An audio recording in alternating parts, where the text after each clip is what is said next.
Hey, good morning, everybody. Hey, I'm excited to bring you a devotion this morning that I hope is encouraging to you and challenging to you as well. So I'm looking at Acts chapter 11, the last few verses in that chapter. It says this: During this time, some prophets came down from Jerusalem to Antioch. One of them, named Abacus, stood up and through the Spirit predicted that a severe famine would spread over the entire Roman world. This happened during the reign of Claudius.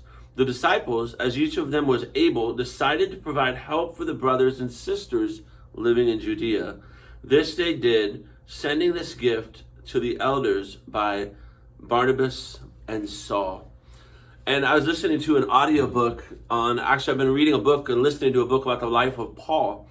And they brought up this passage and the response that the church did in this time. And it really struck me that in this New Testament story, we see that a prophet came to predict that a famine would come throughout the whole Roman Empire.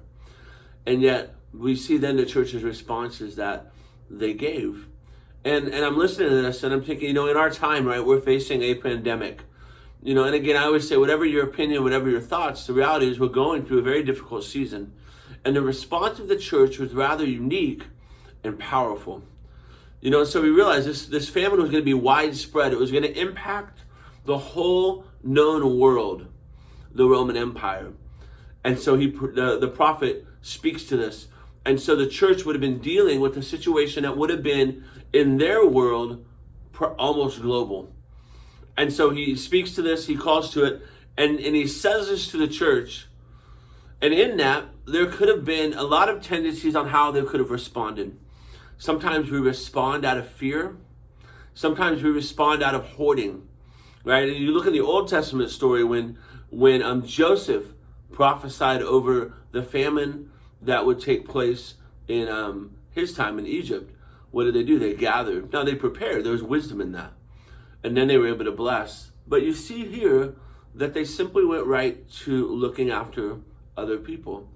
But again, I look at this idea that our tendencies at times is to first try to take care of our needs, try to look after ourselves, try to, somehow what's going to happen. And a lot of it is out of fear and anxiety, uncertainty, mistrust.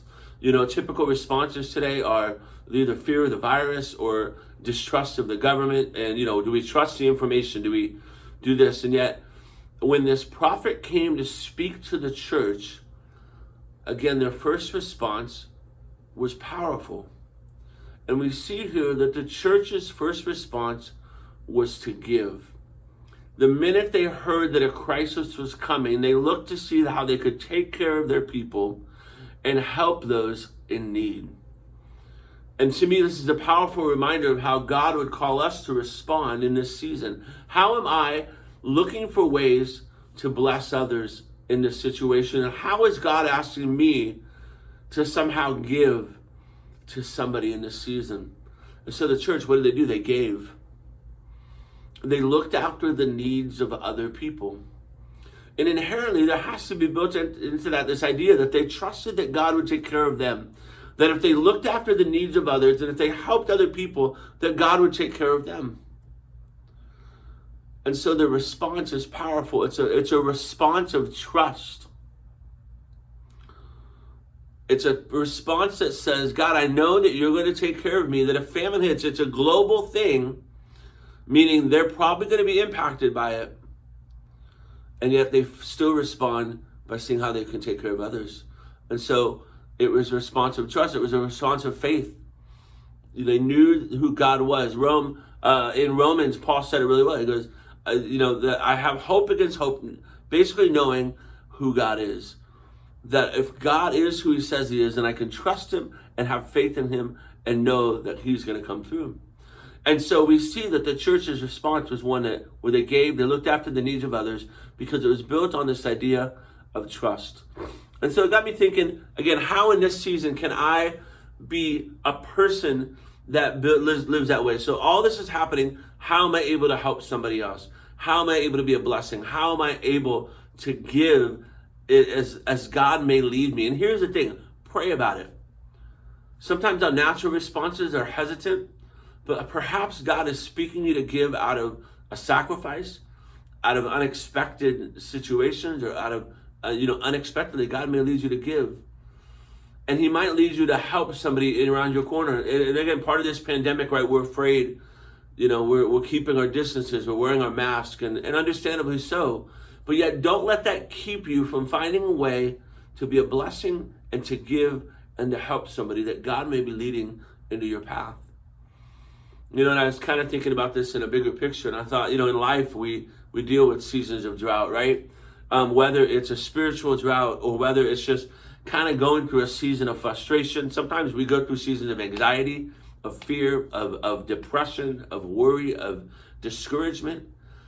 And I can't think that maybe in life, when we feel like we're in a season of drought, God is reminding us that our best solution is not to go inward and shut ourselves out, but to get out and find a way to be a blessing and an encouragement and to help somebody else. And so where am I responding as the early church did in this season, in this time, as the Holy Spirit may lead you to do?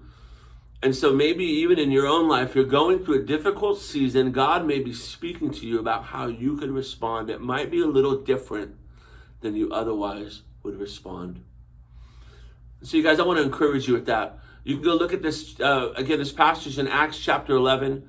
Where may God be speaking to you and leading you in this season to be a blessing to somebody, to give, and to serve other people? And that may be the very key to help you get out of whatever situation you may be in.